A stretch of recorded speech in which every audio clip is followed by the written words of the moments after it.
गंगापुर गांव में एक बिक्री रहती थी जिसका नाम चमेली था।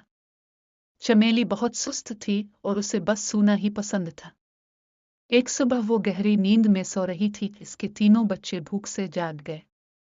वो अपनी माँ को जगाने लगे और कहने लगे, ओ माँ, हमें बहुत भूख लगी है, उठो ना। चमेली को ये बिल्कुल अच्छा ना लगा। वो गुस्से में बोली, इतनी सुबह क्यों जगा रहे हो, सोने दो मुझे। मगर बच्चे जिद करने लगे क्योंकि उन्होंने पिछली रात भी कुछ नहीं खाया था। आखिरकार चमेली को उठना पड़ा।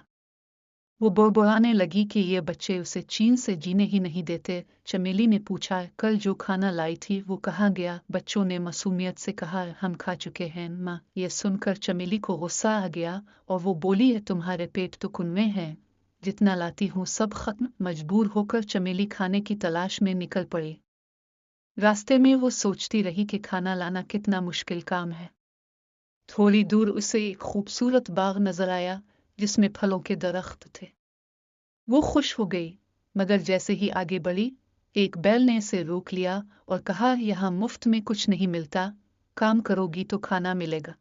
चमेली को काम करना पसंद नहीं था, इसलिए वो वहां से चली गई। आगे जाकर उसे एक आदमी का घर मिला जिसका नाम हरा था। उसने भी कहा कि मेहनत करो तो खाना मिलेगा, मगर चमेली ने फिर इनकार कर दिया। आखिरकार उसे एक खाली खेत नजर आया। चमेली ने सोचा कि यहाँ तो मुफ्त का खाना है। इसने खूब फसल खाई और अपने बच्चों के लिए भी तोड़ ली। फिर एक दरख्त के नीचे सो गई। कुछ देर बाद खेत का मालिक चमन आया। इसने चमेली को चोरी के इल्जाम में बांध दिया। चमेली ने बहुत मिन्नत की मगर किसी ने ना सुनी। उधर चमेली के बच्चे माँ का इंतजार करते रहे और आखिरकार उसे ढूंढने निकल पड़े। रास्ते में एक शेर ने उन्हें पकड़ लिया। इसी दौरान एक नेकदिल चूहा आया और होशियारी से बच्चों को बचा लिया। चूहे ने रात के वक्त चमेली को भी आजाद कर दिया। जब चमेली अपने बच्चों को ढूंढते हुए हरा के पास पहुंची तो उसे सारी हकीकत मालूम हुई। वो फूट फूट कर रो पड़ी।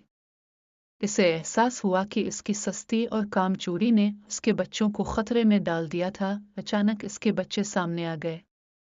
चमेली ने उन्हें जोर से गले लगा लिया। इस दिन चमेली ने वादा किया कि वो अब कभी काम से नहीं भागेगी।